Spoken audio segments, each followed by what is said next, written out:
Good morning, everyone. This is Byron Lehman again, and this is the Jittery Goat YouTube channel. And I also have a website. It's called The Jittery Goat. You'll find it at jitteryg.com. That's where you'll find my short stories, and you're going to find links to my novels. And for you who have visited there, I never really thought about this too much. My website is I had episodes of my novels on there.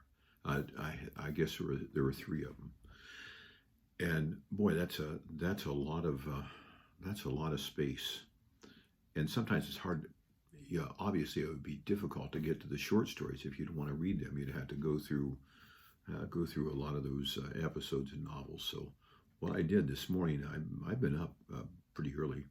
I deleted every one of those episodes to my novels. So if you'd want to read the novels, of course, you'd have to go to my link on Amazon and link to the book you'd want to read.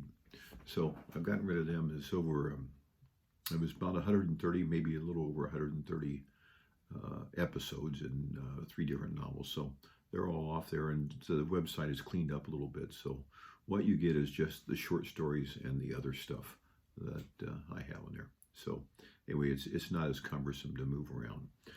I'm going to talk about and put a link down in the description section to another short story that I think you'll like. And as many of you know, that my short stories are really short stories. They're slices of life.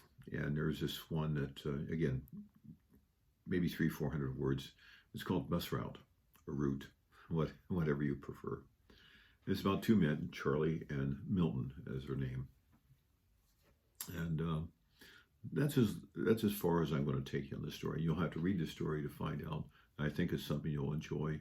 And I think it's something that's going to, you're going to reflect on a little bit and think about your circumstances. But as sort of a precursor to that, I'd like to share something that, several years ago, it's been, 14, 15 years ago, I got enthralled in watching the TV production of 24 with the super secret agent Jack Bauer. I think his name was it Jack Bauer? No. Anyway, his name was Jack, and played by Kiefer Sutherland. And there was one episode where he and his wife I think they're walking on a wharf someplace in California, I suppose. And he's just watching his wife, and she's mingling among people that are fishing or just watching the waves or the water. And she just goes up to someone and starts talking to them. And after she's done talking to them, he comes up to her and he says, how did you do that? And she says, what? He says, how do you go up to people and just talk to them? And he said, it's a gift. As if it was something that he didn't possess. However, I beg to differ. It is a gift, but it's a gift that we all possess. And that's something about this short story I think you'll enjoy too, because it's about someone taking a chance to talk to someone. It's a gift that you have, the gift of communication, of just talking. I mean, animals, they go up and they sniff around each other. We don't do that. But what we do, we kind of look people over, I guess, and see them. And our means of communication, knowing who they are, is just to open our mouths up and speak a little bit and find out maybe something a little about them. Have you ever seen a person that was troubled and you just ask them, are you okay? I don't know. I think that's kind of a human thing to do. And of course, it depends on the circumstances, the location, and so forth. But sometimes that's not a bad thing to do. Well, again, this is what this story is about: is taking the opportunity to be observant of people, perhaps people you've never talked to before, but you've seen them, and you notice that maybe there's something different about them. And you just want to take the time to share something with them and ask them how they're doing, something you've never done before, so they might open up to you.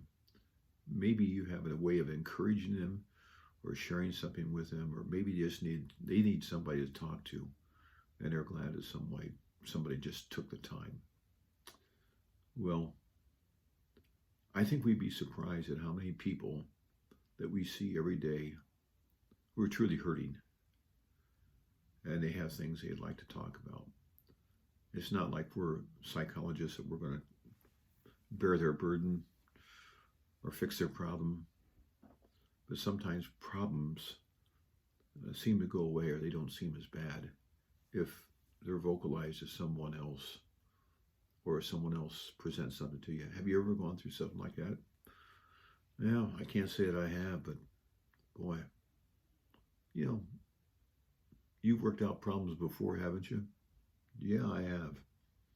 Maybe you'll work it, excuse me, maybe you'll work this one out too. So we have that gift of speech. We have that gift of seeing and observing and figuring things out. So use that gift if you so desire. It's a gift that we all have. So to the writers, though, where did this story come from and how did it come about? And I think it came about, if I recall, as I just saw two people, random people, and I put them together. And I kind of developed a little who they were in the back of my mind, not much about them. But the most important thing for me was for those two to get together and communicate. And that's what it is. Sometimes when we write stories, we think about one character, and then we think about an antagonist and maybe some other characters. But if you're thinking about writing a story, just take two characters and bring them together and see what they do. I guarantee you there's going to be some problems. There's going to be some things that they can talk about. And I think you can come up with a pretty nifty little short story.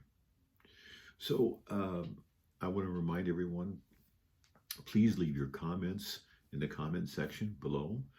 And again, once again, hit the subscribe button. I would appreciate that too. So that's all I have for now. And I'd like to say to everyone to do good stuff, read good stuff, write good stuff, and by all means, see good stuff in others. We'll see you next time. Bye.